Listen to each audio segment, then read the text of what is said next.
118 রানে 4 উইকেট। রাজকোটের মাঠে ভারতীয় ব্যাটিং লাইনআপ যখন তাসের ঘরের মতো ভেঙে পড়ছিল তখন সবাই আশা ছেড়ে দিয়েছিল, কিন্তু ঠিক তখনই ত্রাতা হয়ে দাঁড়ালেন KL রাহুল। ধ্বংসস্তূপ থেকে দলকে টেনে তুলে উপহার দিলেন এক অবিশ্বাস্য মাস্টার ক্লাস। কিভাবে একাই ম্যাচের মোড় ঘুরিয়ে দিলেন রাহুল, জানতে হলে ভিডিওটি শেষ পর্যন্ত দেখুন। 14 জানুয়ারি রাজকোট, নিউজিল্যান্ডের বিরুদ্ধে দ্বিতীয় ওয়ানডে ম্যাচ। সিরিজের নির্ণায়ক এই ম্যাচে ভারতের শুরুটা ভালো হলেও হঠাৎই ছন্দপতন।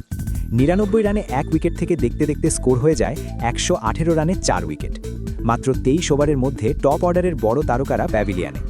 পিচ মোটেও ব্যাটিংয়ের জন্য সহজ ছিল না, কিবি বোলাররা তখন আগুন ঝরাচ্ছে।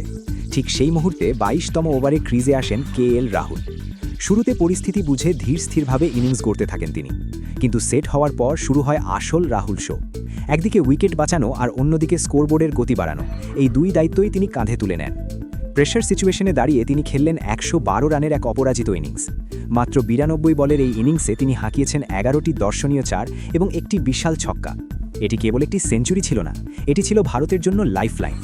রাহুলের এই লড়াকু ইনিংসের সৌজন্যেই ভারত নির্ধারিত 50 ওভারে 7 উইকেটে 284 রানের একটি শক্তিশালী টোটাল দাঁড় করাতে সক্ষম হয়। যে পিচে 200 পার করাই কঠিন মনে হচ্ছিল, সেখানে রাহুলের এই ইনিংসই ম্যাচের এবং সিরিজের ভাগ্য গড়ে দেয়। উইকেটকিপার ব্যাটে হিসেবে তার এই ফর্ম আবারও প্রমাণ করল মিডল অর্ডারে তিনি কতটা অপরিহার্য। কঠিন পরিস্থিতিতে রাহুলের এই ইনিংসটিকে আপনি 10-এর মধ্যে কত নম্বর দেবেন আমাদের কমেন্ট করে জানান। আর ক্রিকেটের এমন সব রোমাঞ্চকর আপডেট পেতে এক্ষুনি সাবস্ক্রাইব করুন আমাদের চ্যানেল এবং বেল আইকনটি প্রেস করতে ভুলবেন না। দেখা হচ্ছে পরের ভিডিওতে।